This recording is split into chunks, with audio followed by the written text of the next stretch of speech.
ਕੌਮੀ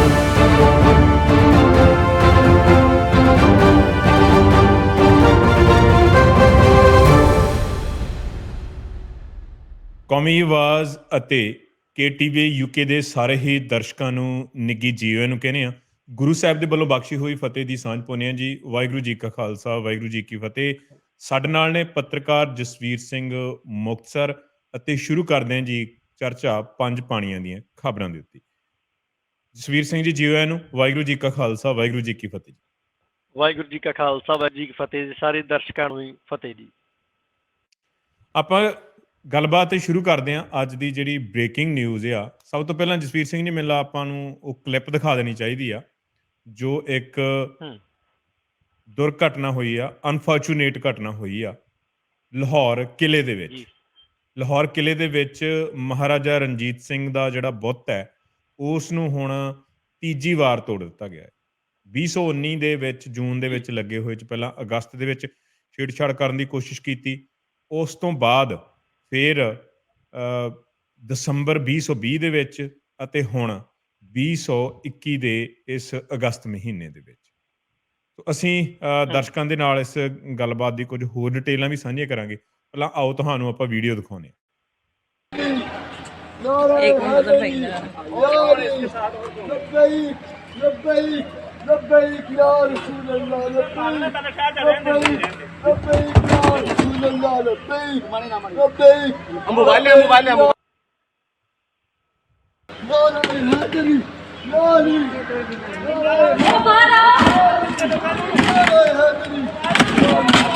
पीछे हो जाए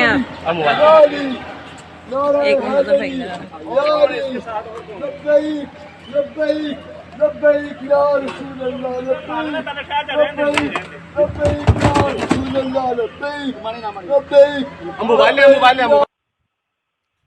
ਸੋ ਦਰਸ਼ਕੋ, ਇਹ ਤੁਸੀਂ ਦੇਖੀ ਆ ਵੀਡੀਓ ਜਿਹੜੀ ਕਿ ਲਾਹੌਰ ਦੇ ਕਿਲੇ ਤੋਂ ਆ ਰਹੀ ਹੈ।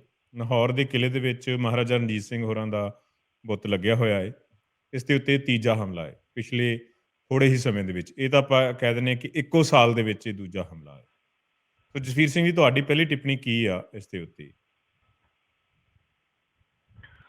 ਦੇਖੋ ਜੀ, ਇਸ ਮਾਹੌਲ ਦੇ ਵਿੱਚ ਜਦੋਂ ਇਹਨਾਂ ਦਿਨਾਂ ਦੀ ਅਸੀਂ ਗੱਲ ਕਰੀਏ, ਜਦੋਂ ਦੁਨੀਆ ਦੀ ਇੱਕ ਵੱਡੀ ਤਾਕਤ ਇੱਕ ਵੱਡੇ ਮੁਸਲਿਮ ਮੁਲਕ ਦੇ ਵਿੱਚੋਂ ਆਪਣੇ ਪੈਰ ਪਿੱਛੇ ਖਿੱਚ ਰਹੀ ਹੈ ਔਰ ਉਹਦੇ ਬਾਰੇ ਜਿਹੜੇ ਵੱਖ-ਵੱਖ ਜਿਹੜਾ ਕਿ ਨਜ਼ਰੀਏ ਤੋਂ ਭਾਰਤੀ ਮੀਡੀਆ ਆਪਣੇ ਨਜ਼ਰੀਏ ਤੋਂ ਜਿਹੜਾ ਗੱਲਾਂ ਬਾਤਾਂ ਕਰ ਰਿਹਾ, ਪਾਕਿਸਤਾਨੀ ਮੀਡੀਆ ਆਪਣੇ ਨਜ਼ਰੀਏ ਤੋਂ ਕਰ ਰਿਹਾ, ਅਮਰੀਕਨ ਮੀਡੀਆ ਆਪਣੇ ਨਜ਼ਰੀਏ ਤੋਂ ਕਰ ਰਿਹਾ, ਉਹਨਾਂ ਦਿਨਾਂ ਦੇ ਵਿੱਚ ਇਸ ਤਰ੍ਹਾਂ ਦੀ ਕੋਈ ਗੱਲਬਾਤ ਸਾਹਮਣੇ ਆਉਣੀ ਜਿਹੜਾ ਕਿ ਸ਼ੇਰੇ ਪੰਜਾਬ ਮਹਾਰਾਜਾ ਰਣਜੀਤ ਸਿੰਘ ਦੇ ਜਿਹੜੀ ਹੈ ਬੁੱਤ ਦੀ ਤੋੜ ਫੋੜ ਕਰਨੀ, ਉਹ ਕਾਫੀ ਇੱਕ ਸੈਂਸਿਟਿਵ ਇਸ਼ੂ ਜਿਹੜਾ ਉਹ ਬਣ ਸਕਦਾ। ਪਰ ਉਹ ਸੈਂਸਿਟਿਵ ਇਸ਼ੂ ਬਣਨ ਤੋਂ ਪਹਿਲਾਂ ਪਾਕਿਸਤਾਨੀ ਪੁਲਿਸ ਨੇ ਇਸ ਜਿਹੜਾ ਕਿ ਰਿਜ਼ਵਾਨ ਨਾਮਕ ਸਿਰਫਿਰੇ ਨੂੰ ਗ੍ਰਿਫਤਾਰ ਕਰ ਲਿਆ।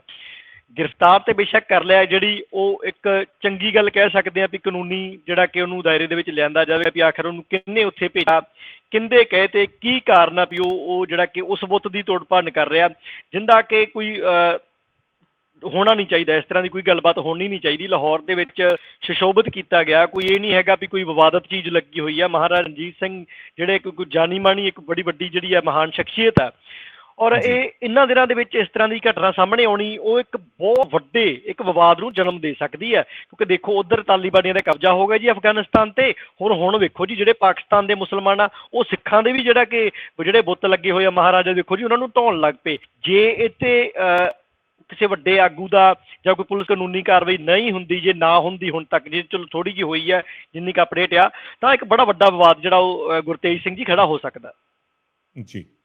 ਇਹਦੇ ਵਿੱਚ ਜਸਵੀਰ ਸਿੰਘ ਜੀ ਇੱਕ ਦੋ ਗੱਲਾਂ ਆਪਾਂ ਹੋਰ ਵੀ ਦਰਸ਼ਕਾਂ ਦੇ ਨਾਲ ਸਾਂਝੀਆਂ ਕਰਨੀ ਕਿ ਇਹੋ ਜਿਹੀਆਂ ਘਟਨਾਵਾਂ ਹੁੰਦੀਆਂ ਕਿਉਂ ਨੇ। ਇਹਦੇ ਬਹੁਤ ਸਾਰੇ ਪੱਖ ਨੇ। ਇਹ ਤਾਂ ਕੋਈ ਦੋ ਰਾਏ ਨਹੀਂ ਕਿ ਜਿਹੜੀ ਇੱਕ ਕੱਟੜਵਾਦੀ ਜਮਾਤ ਆ ਜਾਂ ਕੱਟੜਵਾਦੀ ਇੱਕ ਵਿਚਾਰਧਾਰਾ ਗਈ, ਉਹ ਪਾਕਿਸਤਾਨ ਦੇ ਵਿੱਚ ਹਜੇ ਵੀ ਐਗਜ਼ਿਸਟ ਕਰਦੀ ਆ ਅਤੇ ਉਸ 'ਤੇ ਕਾਫੀ ਵੱਡੇ ਵੱਡੇ ਗਰੁੱਪ ਨੇ ਜਿਹੜੇ ਵੱਖ-ਵੱਖ ਸੂਬਿਆਂ ਦੇ ਵਿੱਚ ਵੱਖ-ਵੱਖ ਆਪਾਂ ਕਹਿ ਦਈਏ ਕਿ ਕੰਪੈਰੇਟਿਵਲੀ ਉਹ ਪਾਏ ਜਾਂਦੇ ਨੇ ਗਿਣਤੀ ਦੇ ਵਿੱਚ।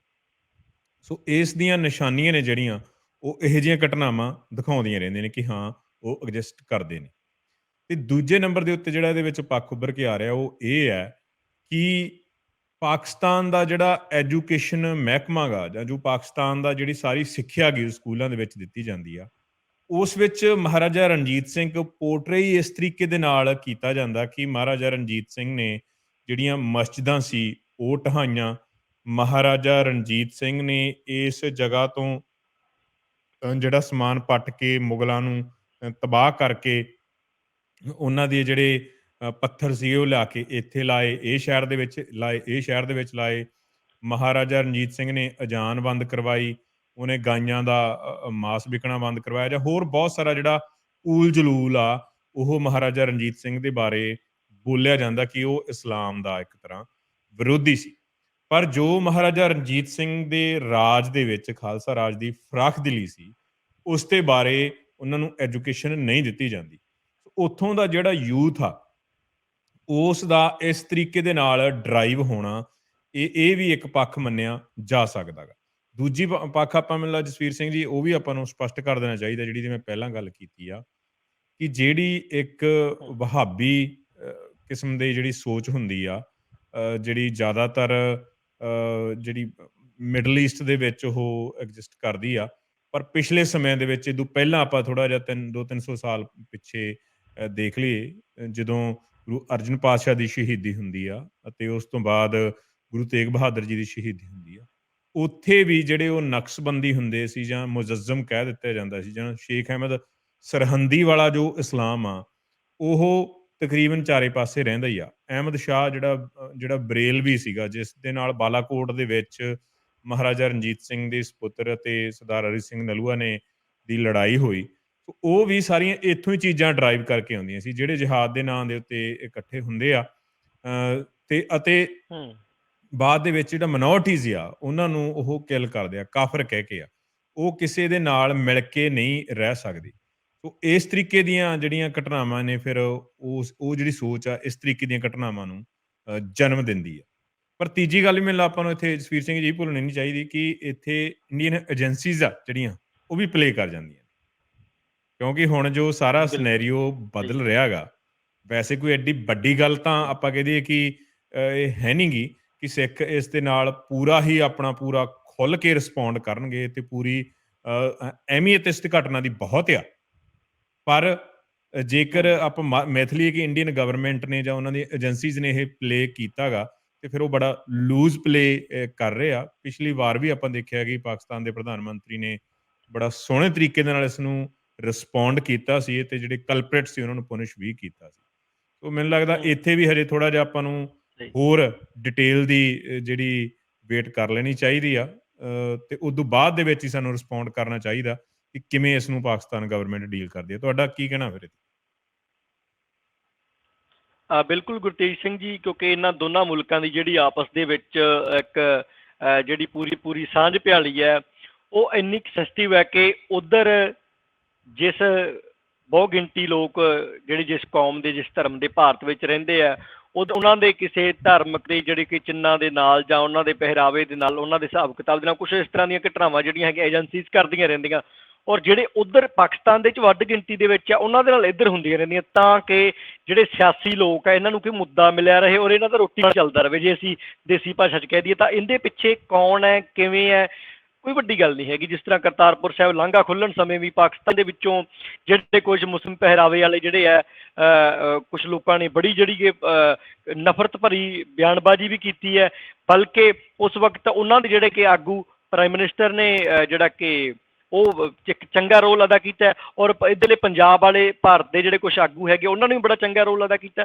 ਔਰ ਇਸ ਤੋਂ ਬਾਅਦ ਇਸ ਤਰ੍ਹਾਂ ਦੀਆਂ ਘਟਨਾਵਾਂ ਜਦੋਂ ਵਾਪਰਦੀਆਂ ਤਾਂ ਇਸ ਤੋਂ ਬਾਅਦ ਇਹਨੂੰ ਪੂਰੀ ਤਵਜੋਂ ਦੇ ਕੇ, ਕਿਉਂਕਿ ਗਾਂਹ ਤੋਂ ਅਜਿਹਾ ਕੁਛ ਨਾ ਵਾਪਰੇ, ਕਿਉਂਕਿ ਮਹਾਰਾਜਾ ਰਣਜੀਤ ਸਿੰਘ ਕੋਈ ਉਹਦੇ ਬੁੱਤ ਨੂੰ ਤੋੜ ਭੰਨ ਕਰਨੀ ਜਾਂ ਉਹਦੀ ਜਿਹੜੀ ਬੇਅਦਬੀ ਕਰਨ ਦੀ ਕੋਸ਼ਿਸ਼ ਕਰਨੀ ਉਹ ਛੋਟੀ ਘਟਨਾ ਤਾਂ ਹੈ ਨਹੀਂ ਗੀ।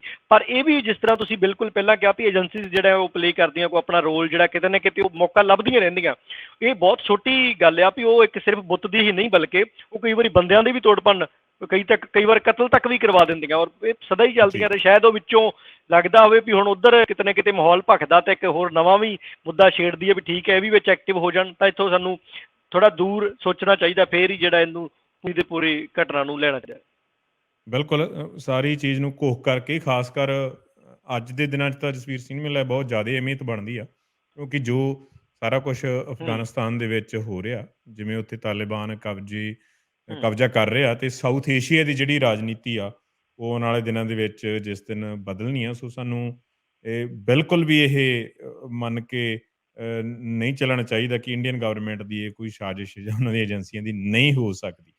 ਹਾਂ, ਕਈ ਵਾਰੀ ਸਾਨੂੰ ਇੰਝ ਲੱਗਦਾ ਕਿ ਜਿਹੜਾ ਉੱਥੇ ਕੋਈ ਕਰ ਬਿਲਕੁਲ। ਰਿਹਾ ਗਾ, ਉਹ ਤਾਂ ਉਸ ਤੇ ਮੁਸਲਿਮ ਹੂੰ, ਵੇਸ਼ਭੂਸ਼ ਆ ਗਈ, ਅਤੇ ਉਹ ਜੋ ਬੋਲ ਰਿਹਾ ਗਾ, ਇੰਡੀਅਨ ਗਵਰਨਮੈਂਟ, ਇੰਡੀਅਨ ਜਿਹੜੀਆਂ ਏਜੰਸੀਜ਼ ਉਹ ਕਿਵੇਂ ਉਹਨੂੰ ਕਨਵਿੰਸ ਕਰਵਾ ਸਕਦੀਆਂ ਨੇ। ਪਰ ਜਿਨ੍ਹਾਂ ਨੇ ਕੰਮ ਕਰਵਾਉਣਾ ਹੁੰਦਾ, ਉਹਨਾਂ ਦੇ ਕੋਲ ਤਰੀਕੇ ਬਹੁਤ ਹੁੰਦੇ ਨੇ। ਸੋ ਉਹ ਤਰੀਕਿਆਂ ਨੂੰ ਸਾਨੂੰ ਸਮਝਣਾ ਪਊਗਾ ਸਾਰੀਆਂ ਘਟਨਾਵਾਂ ਨੂੰ ਦੇਖਣ ਦੇ ਲਈ। ਹਾਂ, ਇਸ ਗੱਲ ਤੋਂ ਵੀ ਸਾਨੂੰ ਨਹੀਂ ਮੁਨਕਰ ਹੋਣਾ ਚਾਹੀਦਾ ਕਿ ਇਸ ਤਰ੍ਹਾਂ ਦੀਆਂ ਜਿਹੜੀਆਂ ਵਿਚਾਰਧਾਰਾਵਾਂ ਨੇ ਪਾਕਿਸਤਾਨ ਦੇ ਵਿੱਚ ਉਹ ਪਣਪਦੀਆਂ ਰਹਿੰਦੀਆਂ ਨੇ, ਤੇ ਆਪਣੇ ਉਹ ਰੰਗ ਵੀ ਵੱਖ-ਵੱਖ ਸਮੇਂ ਦੇ ਉੱਤੇ ਹੂੰ। ਦਿਖਾਉਂਦੀਆਂ ਰਹਿੰਦੀਆਂ ਨੇ। ਇੱਕ ਉਹਦਾ ਵੀ ਹਿੱਸਾ ਹੋ ਸਕਦਾ ਹੈ, ਪਰ ਹਜੇ ਸਾਨੂੰ ਵੇਟ ਐਂਡ ਵਾਚ ਕਰਨਾ ਚਾਹੀਦਾ ਹੈ। ਜਸਵੀਰ ਸਿੰਘ ਜੀ, ਬਿਲਕੁਲ। ਨਸ਼ੇ ਦਾ ਜਿਹੜਾ ਮਸਲਾ ਗਾ, ਪੰਜਾਬ ਦੇ ਵਿੱਚ ਪਿਛਲੇ ਹੂੰ, ਕਾਫੀ ਸਮਿਆਂ ਤੋਂ ਚੱਲ ਰਿਹਾ ਗਾ।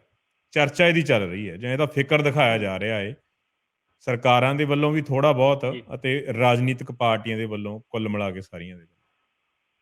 ਪਰ ਜਿਹੜਾ ਹਾਈ ਕੋਰਟ ਨੇ ਇਹਦੇ ਉੱਤੇ ਇੱਕ ਡਿਸੀਜ਼ਨ ਦਿੱਤਾ ਹੈ ਕਿ ਨਸ਼ੇ ਦੇ ਵਿੱਚ ਜਿਹੜੇ ਫੜੇ ਜਾਂਦੇ ਆ ਨੌਜਵਾਨ, ਉਹਨਾਂ ਨੂੰ ਪੁਲਿਸ ਧੱਕੇ ਦੇ ਨਾਲ ਬਹੁਤਿਆਂ ਨੂੰ ਫਸਾਉਂਦੀ ਆ। ਕੀ ਕਾਰਨ ਹੈ ਇਹਦੇ ਵਿੱਚ? ਉਹ ਆਪਣੇ ਕੋਈ ਹੂੰ, ਨੰਬਰ ਪੂਰੇ ਕਰਨਾ ਚਾਹੁੰਦੀ ਆ, ਜਾਂ ਹੂੰ। ਆਪਣੇ ਇੱਕ ਤਾਂ ਨੰਬਰਸ ਪੂਰੇ ਹੁੰਦੇ ਆ ਕਿ ਹਾਂ ਅਸੀਂ ਇੰਨੇ ਫੜ ਲਏ ਆ, ਜਾਂ ਫਿਰ ਲੋਕਾਂ ਦੀਆਂ ਅੱਖਾਂ ਦੇ ਵਿੱਚ ਠੰਡੇ ਛਿੱਟੇ ਮਾਰਨਾ ਚਾਹੁੰਦੀ ਹੈ ਕਿ ਹਾਂ ਅਸੀਂ ਕੰਮ ਕਰ ਰਹੇ ਹਾਂ। ਬੇਕਸੂਰਾਂ ਨੂੰ ਫੜ ਕੇ ਬਿਲਕੁਲ ਉਹੋ ਜਿਹੀ ਗੱਲ ਹੀ ਲੱਗਦੀ ਹੈ ਜਦੋਂ ਝੂਠੇ ਪੁਲਿਸ ਮੁਕਾਬਲੇ ਬਣਾਏ ਜਾਂਦੇ ਸੀ। ਸੋ ਹੁਣ ਉਹਨਾਂ ਹੂੰ। ਜਿਹੜੇ ਨੌਜਵਾਨ ਨੇ ਉਹਨਾਂ ਦੀ ਜ਼ਿੰਦਗੀ ਖਰਾਬ ਕਰ ਦਿੱਤੀ ਜਾਂਦੀ। ਬਿਲਕੁਲ ਜੀ, ਬਿਲਕੁਲ। ਪੰਜਾਬ ਦੀ ਜਿਸ ਤਰ੍ਹਾਂ ਸਾਨੂੰ ਵੀ ਪਤਾ ਵੀ ਪਹਿਚਾਣ ਜਿਹੜੀ ਆ ਉਹ ਕੁਛ ਹੋਰ ਕਰਕੇ ਸੀ, ਪਰ ਪਿਛਲੇ ਜਿਹੜੇ 2017 ਦੇ ਇਲੈਕਸ਼ਨ ਹੈ ਖਾਸ ਕਰਕੇ, ਉਹ ਤੋਂ ਪਹਿਲਾਂ ਕੁਝ ਸਿਆਸੀ ਪਾਰਟੀਆਂ ਖਾਸ ਕਰਕੇ ਉਹਨਾਂ ਨੇ ਮੁੱਦਾ ਹੀ ਇਹੋ ਬਣਾਈ ਰੱਖਿਆ ਵੀ ਪੰਜਾਬ ਹੈ ਜਿਹੜਾ ਜੀ ਉਹ 86% ਨਸ਼ੇ ਦੇ ਵਿੱਚ ਧੱਸਿਆ ਹੋਇਆ, ਨੌਜਵਾਨਾਂ ਨੂੰ ਪਤਾ ਹੀ ਨਹੀਂ ਅਸੀਂ ਕੀ ਕਰਨਾ, ਕੋਈ ਰਾਹ ਹੀ ਨਹੀਂ ਹੈਗਾ। ਐਡਾ ਵੱਡਾ ਮੁੱਦਾ ਬਣਿਆ, ਇਹ 'ਚ ਕੋਈ ਦੋ ਰਾਏ ਨਹੀਂ। ਪੰਜਾਬ ਦੇ ਵਿੱਚ ਨਸ਼ਾ ਬਹੁਤ ਜ਼ਿਆਦਾ ਆ, ਪੰਜਾਬ ਦੇ ਲੋਕ ਬਹੁਤ ਸਾਰੇ ਜਿਹੜੇ ਆ ਉਹ ਨਸ਼ੇ ਦਾ ਸੇਵਨ ਕਰਦੇ ਆ। ਹਰ ਇੱਕ ਦੁਨੀਆ ਦੇ ਤਗੜੇ ਤੋਂ ਤਗੜੇ ਮੁਲਕ, ਤਗੜਾ ਭਾਵ ਵੀ ਜਿਹੜੇ ਇੰਡੀਆ ਤੋਂ ਕਈ ਗੁਣਾ ਐਡਵਾਂਸ ਹੈਗੇ ਆ, ਤਗੜਾ ਤਾਂ ਹਰੇਕ ਆਪਣੇ ਘਰੇ ਆ, ਉੱਥੇ ਵੀ ਨਸ਼ਾ ਜੀ। ਬਹੁਤ ਹੈ। ਉੱਥੇ 14-14, 13-13, 12-12 ਸਾਲਾਂ ਦੇ ਜਿਹੜੇ ਬੱਚੇ ਔਰ ਬੱਚੀਆਂ ਜਿਹੜੇ ਹੈਗੇ ਆ ਉਹ ਨਸ਼ਾ ਕਰਦੀਆਂ ਨੇ। ਪਰ ਜਿਸ ਤਰ੍ਹਾਂ ਪੰਜਾਬ ਦਾ ਜਿਹੜਾ ਕਲਚਰ ਹੈ, ਉਹ ਪੰਜਾਬ ਦਾ ਜਿਹੜਾ ਮਾਹੌਲ ਹੈ, ਉਹਨੂੰ ਮੀਡੀਆ ਜ਼ਰੀਏ ਜਾਂ ਸਿਆਸੀ ਲੋਕ ਜਿਹੜੇ ਹੈਗੇ ਆ ਉਹ ਫਿਰ ਚੋਣ ਪ੍ਰਚਾਰ ਦੌਰਾਨ ਜਿਹੜਾ ਹੈ, ਜਦੋਂ ਫਿਰ ਉਹ ਪ੍ਰਚਾਰ ਦੇ ਵੇਖੋ ਜੀ ਪੰਜਾਬ ਦੇ ਤਾਂ 86% ਨੌਜਵਾਨ ਨਸ਼ੇੜੀ ਹੈ ਜੀ, ਇਹ ਇਸ ਤਰ੍ਹਾਂ। ਔਰ ਉਹ ਉਹਨਾਂ ਦੀ ਚਿੰਤਾ ਹੈਗੀ ਹੈ, ਜਾਂ ਉਹ ਪੰਜਾਬ ਨੂੰ ਇੱਕ ਜਿਹੜਾ ਕਿ ਸਵਾਲਾਂ ਦੇ ਘੇਰੇ ਵਿੱਚ ਲਿਆ ਕੇ ਇਹਨੂੰ ਬੌਣਾ ਕਰਨਾ ਚਾਹੁੰਦੇ ਵੀ ਪੰਜਾਬ ਦੇ ਤਾਂ ਨੌਜਵਾਨ ਨਸ਼ੇੜੀਆਂ ਨੂੰ ਪਤਾ ਹੀ ਕੁਛ ਨਹੀਂ, 86% ਤਾਂ ਨਸ਼ੇੜੀ ਆ ਇਹ ਗੱਲ। ਤਾਂ ਉਦੋਂ ਫਿਰ ਸਰਕਾਰ ਦੀ ਜ਼ਿੰਮੇਵਾਰੀ, ਪੁਲਿਸ ਪ੍ਰਸ਼ਾਸਨ ਦੀ ਜ਼ਿੰਮੇਵਾਰੀ ਬਹੁਤ ਵੱਧ ਜਾਂਦੀ ਹੈ, ਕਿ ਇਸੇ ਵਾਸਤੇ ਲੋਕਾਂ ਦੇ ਟੈਕਸ ਦੇ ਵਿੱਚੋਂ ਇਹਨਾਂ ਨੂੰ ਤਨਖਾਹਾਂ ਮਿਲਦੀਆਂ ਨੇ, ਇਸੇ ਵਾਸਤੇ ਐਡਾ ਤਾਮਾ ਝਾਮਾ ਜਿਹੜਾ ਪੁਲਿਸ ਪ੍ਰਸ਼ਾਸਨ ਦਾ ਪੰਜਾਬ ਦੇ ਵਿੱਚ ਚੱਲ ਰਿਹਾ। ਤਾਂ ਫਿਰ ਪੁਲਿਸ ਜਿਹੜੀ ਹੈ ਜੀ ਉਹ ਨਸ਼ਾ ਰੋਕਣ ਵਾਸਤੇ ਕੰਮ ਕਰਦੀ ਹੈ। ਪਹਿਲਾਂ ਸਿਆਸੀ ਲੋਕ ਪ੍ਰਚਾਰਦੇ ਆ ਜੀ ਬਹੁਤ ਨਸ਼ਾ ਹੈ, ਫਿਰ ਪੁਲਿਸ ਕਹਿੰਦੀ ਵੀ ਅਸੀਂ ਰੋਕਾਂਗੇ। ਔਰ ਉਹਦੇ ਵਿੱਚ ਕੀ ਹੈ, ਉਹਦੇ ਵਿੱਚ ਸਭ ਤੋਂ ਜਿਹੜਾ ਭਿਆਨਕ ਨਸ਼ਾ ਹੈਗਾ ਸਿੰਥੈਟਿਕ ਨਸ਼ਾ, ਜਿਹਨੂੰ ਅਸੀਂ ਚਿੱਟਾ ਕਹਿ ਦਿੰਦੇ ਆ, ਉਹਦੇ 'ਚ ਫਿਰ ਜਿਹੜਾ ਜੀ ਰੋਜ਼ਾਨਾ ਫੜਿਆ ਜਾਂਦਾ 100 ਗ੍ਰਾਮ, 200 ਗ੍ਰਾਮ, 500 ਗ੍ਰਾਮ, ਕਿਤੇ ਨਾ ਕਿਤੇ ਕਿਲੋ ਵੀ। ਪਰ ਜਿਹੜੇ ਲੀਡਰਾਂ ਦਾ ਨਾਮ ਸਿਆਸੀ ਹਾਲਾਤਾਂ ਦੇ ਵਿੱਚ ਚੋਣਾਂ ਸਮੇਂ ਇੱਕ ਦੂਜੇ ਦਾ ਲੈਂਦੇ ਆ ਵੀ ਆਹ ਚਿੱਟੇ ਦਾ ਵਪਾਰੀ ਹੈ, ਆਹ ਕਾਲੇ ਦਾ ਵਪਾਰੀ ਆ, ਇਹਦੇ ਸ਼ਰਾਬ ਦੇ ਠੇਕੇ ਚੱਲਦੇ ਆ ਜੀ, ਇਹਦਾ 2 ਨੰਬਰ ਦੀ ਸ਼ਰਾਬ ਚੱਲਦੀ ਆ, ਉਹਨਾਂ ਦਾ ਬਾਅਦ 'ਚ ਉਦੋਂ ਬਾਅਦ ਪੁਲਿਸ ਵੀ ਭੁੱਲ ਜਾਂਦੀ ਹੈ ਔਰ ਮੀਡੀਆ ਵੀ ਭੁੱਲ ਜਾਂਦਾ।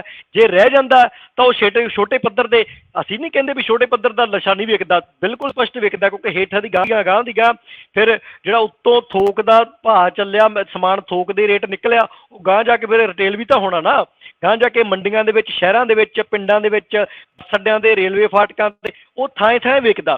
ਫਿਰ ਉੱਥੇ ਕਈ ਵਾਰੀ ਜਿਹੜੇ ਛਾਪੇ ਛੁਪੇ ਵੱਜਦੇ ਆ। ਪਰ ਇਹਦੀ ਜਿਹੜੀ ਪਿਛਲੇ ਦਿਨੀ ਪੰਜਾਬ ਹਰਿਆਣਾ ਹਾਈ ਕੋਰਟ ਨੇ ਜਿਹੜਾ ਕਿ ਇੱਕ ਬੜਾ ਸਖਤ ਆਦੇਸ਼ ਜਾਰੀ ਕੀਤਾ, ਉਹਦੇ 'ਚ ਉਹਨਾਂ ਨੇ ਬੜੀ ਵੱਡੀ ਗੱਲ ਕਹੀ ਹੈ, ਜਿਹੜੀ ਸ਼ਾਇਦ ਅਸੀਂ ਕਹੀਏ ਗੁਰਤੇਜ ਸਿੰਘ ਜੀ, ਸ਼ਾਇਦ ਉਹ ਪੁਲਿਸ ਨੂੰ ਬੁਰੀ ਲੱਗੇ, ਜਾਂ ਜਿਹੜੇ ਪੁਲਿਸ ਦੇ ਹਮਾਇਤੀ ਲੋਕ ਨੇ ਉਹਨਾਂ ਨੂੰ ਬੁਰੀ ਲੱਗੇ ਵੀ ਇਹ ਪੁਲਿਸ ਦੇ ਖਿਲਾਫ ਬੋਲਦੇ, ਪੁਲਿਸ ਤਾਂ ਬੜਾ ਚੰਗਾ ਕੰਮ ਕਰਦੀ ਆ।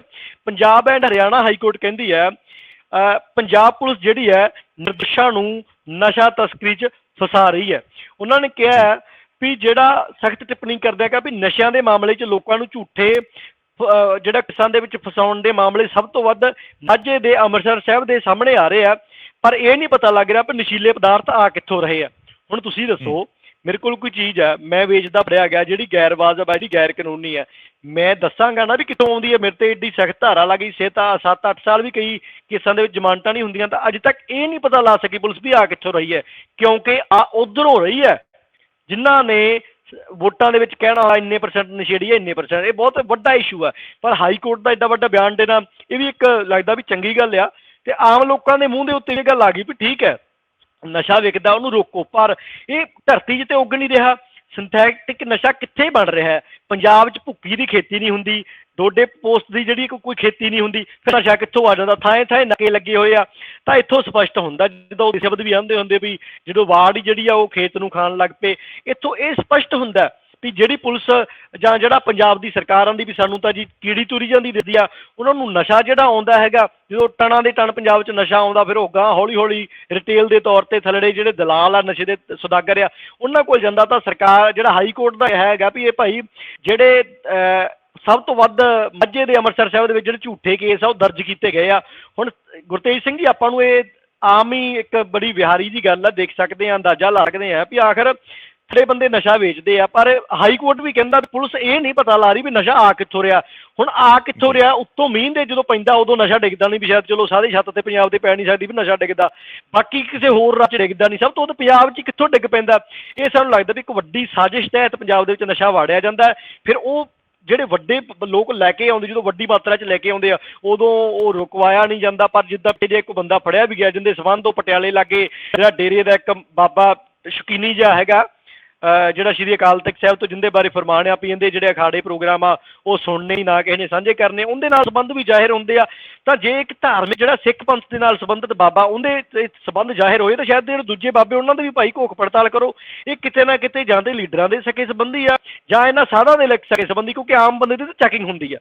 ਜੀ ਪਰਿਵਾਰ ਦੇ ਨਾਲ ਪੰਜਾਬ 'ਚੋਂ ਹਰਿਆਣੇ ਜਾਓ, ਬੀਤੇ ਦਿਨ ਹੀ ਮੈਂ ਗਿਆ ਆਪਦੇ ਪਰਿਵਾਰ ਦੇ ਨਾਲ, ਤੁਹਾਡੀ ਗੱਡੀ ਰੁਕਵਾ ਕੇ ਉਹਨਾਂ ਨੇ ਉੱਤੋਂ ਥੱਲੋਂ ਸਾਰੀ ਚੈਕਿੰਗ ਕਰਨੀ ਆ। ਦੋ ਬੰਦਿਆਂ ਦੀਆਂ ਗੱਡੀਆਂ ਨਹੀਂ ਚੈੱਕ ਹੁੰਦੀਆਂ, ਦੋ ਤਰ੍ਹਾਂ ਦੇ ਜਿਹੜੇ ਹਿੱਸਿਆਂ ਦੇ ਲੋਕ ਹੈ, ਜਾਂ ਤੇ ਚੈੱਕ ਨਹੀਂ ਹੁੰਦੀਆਂ ਸਾਧਾਂ ਦੀਆਂ, ਉਹ ਚਾਹੇ ਸਿੱਖ ਧਰਮ, ਮਾਫ ਕਰਨਾ, ਚਾਹੇ ਉਹ ਸਿੱਖ ਡੇਰਿਆਂ ਨਾਲ ਸੰਬੰਧਿਤ ਹੋਣ, ਚਾਹੇ ਉਹ ਹਿੰਦੂ ਡੇਰਿਆਂ ਨਾਲ ਸੰਬੰਧਿਤ ਹੋਣ, ਚਾਹੇ ਉਹ ਕਿਸੇ ਹੋਰ ਡੇਰੇ ਨਾਲ ਸੰਬੰਧਿਤ ਹੋਣ, ਉਹਨਾਂ ਦੀਆਂ ਚੈੱਕ ਨਹੀਂ ਹੁੰਦੀਆਂ, ਕਿਉਂਕਿ ਉਹਨਾਂ ਦੇ ਨਾਲ ਤਾਂ ਜੈਡ ਸਿਕਿਉਰਿਟੀ ਚੱਲਦੀ ਆ, ਤਾਮਾ ਝਾਮਾ ਚੱਲਦਾ, ਜਾਂ ਲੀਡਰਾਂ ਦੀਆਂ ਨਹੀਂ ਚੈੱਕ ਹੁੰਦੀਆਂ। ਹੁਣ ਇਹ ਤੁਸੀਂ ਵੀ ਦੱਸੋ, ਆਪਾਂ ਨੂੰ ਸੋਚਣਾ ਚਾਹੀਦਾ ਵੀ ਆਖਰ ਉਹਨਾਂ ਦੀਆਂ ਚੈੱਕ ਕਿਉਂ ਨਹੀਂ ਹੁੰਦੀਆਂ, ਤੇ ਫਿਰ ਨਸ਼ਾ ਦੱਸੋ ਕਿੱਥੋਂ ਆ ਰਿਹਾ? ਜੀ, ਬਹੁਤ ਅਹਿਮ ਗੱਲ ਆ ਜਿਹੜੀ ਖਾਸ ਕਰ ਤੁਸੀਂ ਪਟਿਆਲੇ ਨੇੜੇ ਦੇ ਬਾਬੇ ਦੇ ਇੱਕ ਮਿੱਤਰ ਦੀ ਉਦਾਹਰਨ ਦਿੱਤੀ ਵੀ ਖਬਰਾਂ ਦੇ ਵਿੱਚ ਆ, ਸਪਸ਼ਟ ਆ, ਜੱਗ ਜ਼ਾਹਰ ਹੈ। ਬਿਲਕੁਲ, ਹਾਂ, ਕੋਈ ਇਲਜ਼ਾਮ ਨਹੀਂ ਹੈਗਾ ਜੀ। ਬਿਲਕੁਲ ਬਿਲਕੁਲ।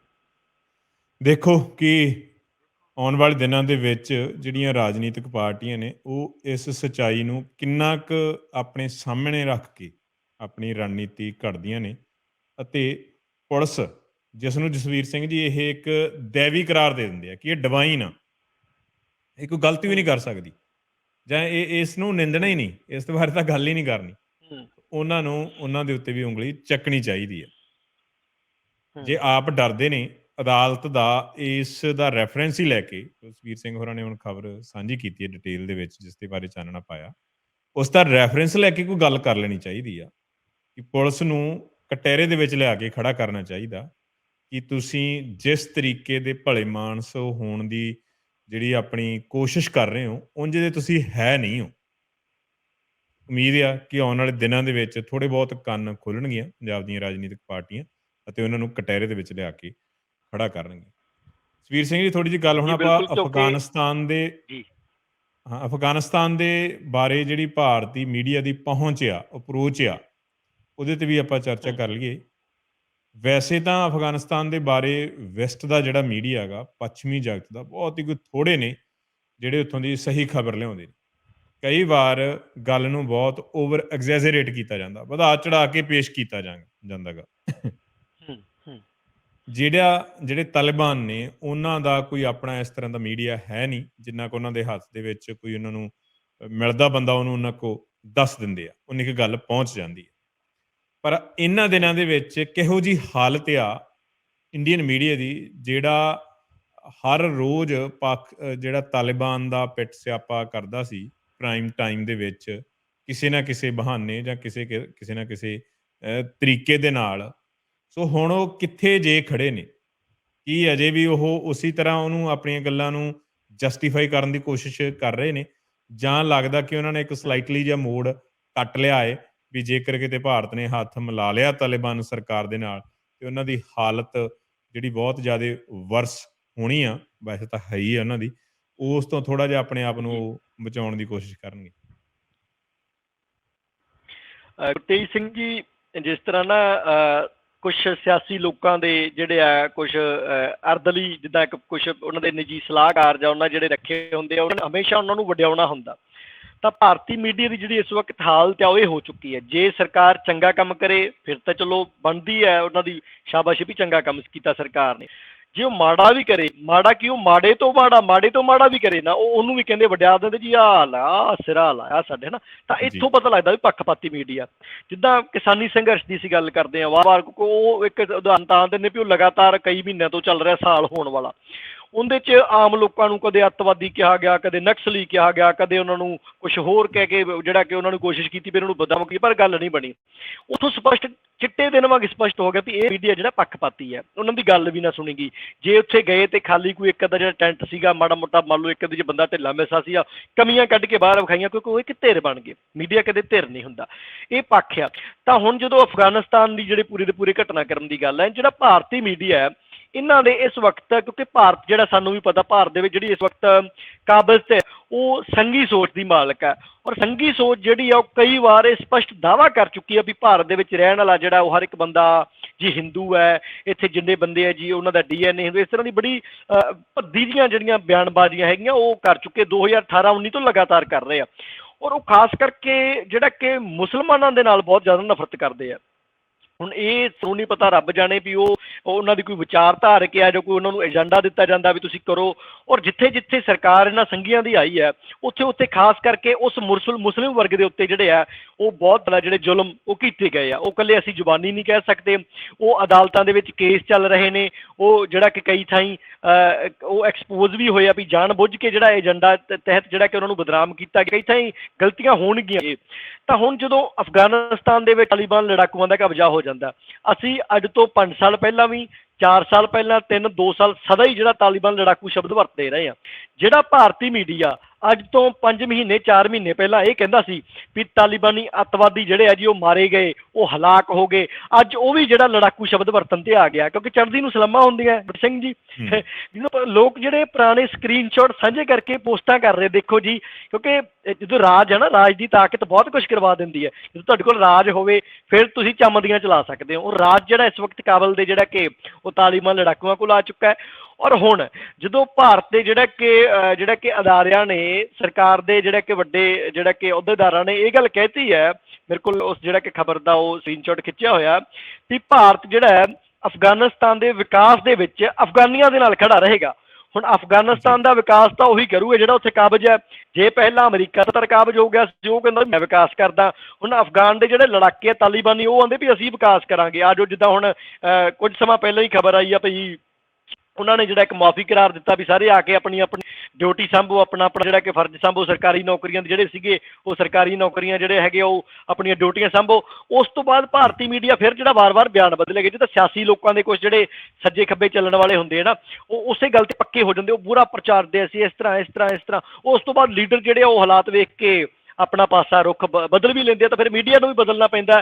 ਪਰ ਗੱਲ ਉਨੀ ਕੀ ਕੀਤੀ ਜਾਵੇ ਜਿਹਦੇ ਤੁਹਾਨੂੰ ਖਲੋਤੇ ਰਹਿਣ ਦੇ ਵਿੱਚ ਮੁਸ਼ਕਿਲ ਨਾ ਹੋਵੇ ਤੇ ਭਜਣਾ ਨਾ ਪਵੇ। ਇਹ ਭਾਰਤੀ ਮੀਡੀਆ ਦਾ ਇੰਨਾ ਕਿ ਜਿਹੜਾ ਰੂਪ ਸਾਨੂੰ ਸਪਸ਼ਟ ਨਜ਼ਰ ਆ ਰਿਹਾ। ਬਾਕੀ ਇੱਕ ਹੋਰ ਗੱਲ ਅਸੀਂ ਵੀ ਅੱਜ ਮੈਂ ਆਪਣੇ ਪਰਸਨਲ ਵੀ ਜਿਹੜਾ ਖਾਤੇ ਤੇ ਪਾਈ ਸੀ, ਭਾਈ ਇਹਨਾਂ ਦਿਨਾਂ ਦੇ ਵਿੱਚ ਅਫਗਾਨਿਸਤਾਨ ਦੇ ਵਿੱਚ ਤਾਲਿਬਾਨ ਲੜਾਕੂਆਂ ਦਾ ਕਬਜ਼ਾ ਹੋਇਆ।